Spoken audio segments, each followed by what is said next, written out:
Hello my dear student, आप सभी को मोस्ट वेलकम है यूट्यूब चैनल अपना प्रगतिशील क्लासेस में। आज हम लोग 10th क्लास का 10वां नंबर चैप्टर देखेंगे, जिसमें हम लोग पढ़ेंगे ब्रीथ। ब्रीथ से संबंधित जो जो मेन टॉपिक है उसके बारे में पहले हम जानेंगे और ब्रीथ के परिचय जानेंगे, ब्रीथ के परिभाषा जानेंगे, ब्रीथ के जीवा के बारे में जानेंगे, तृतीय खंड के बारे में जानेंगे। तो इस प्रकार से हमने आपके सामने 11 टॉपिक रखा है। 11 टॉपिक के पहले थ्योरी समझ लेते हैं, उसके बाद जो भी है क्वेश्चन इस चैप्टर का देखेंगे। तो आइए देखते हैं पहला नंबर में क्या है। पहले है ब्रीथ। ब्रीथ ध्यान दीजिएगा, ब्रीथ। ब्रीथ तथा उसके भागों के परिभाषाएं, मतलब ब्रीथ से संबंधित जितना सब टॉपिक है, जितना सब ये टॉपिक है, इससे संबंधित हम क्या सुनेंगे, इस सब के बारे में समझेंगे। तो पहला नंबर में मेरा क्या है, ब्रीथ की परिभाषाएं। माने ब्रीथ के बारे में हम परिभाषा जानेंगे, ब्रीथ के परिचय के बारे में जानेंगे कि ब्रीथ होता क्या है भाई, ब्रीथ के बारे में हम उसके बारे में जानेंगे पहले।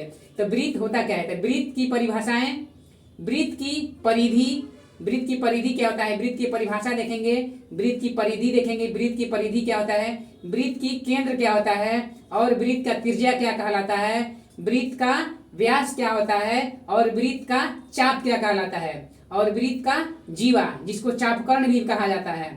इस प्रकार से देखेंगे ब्रीथ का क्षेत्र, मतलब जो ब्रीथ का क्षेत्र होता है, ब्रीथ का क्षेत्र कैसा होता है, किस प्रकार का ब्रीथ का क्षेत्र होता है। तो गोल होता है तो उसके बारे में हम देखेंगे।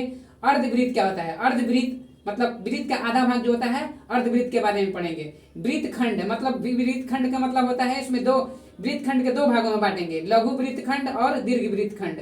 ब्रीथ को खंड करेंगे, उसके बारे में हम जानेंगे। और त्रिज खंड, त्रिज खंड के बारे में जानेंगे कि त्रिज खंड में दो ठो खंड होता है, लघु त्रिज खंड होता है और दीर्घ त्रिज खंड होता है। तो सबसे पहले हम यहाँ पर जानेंगे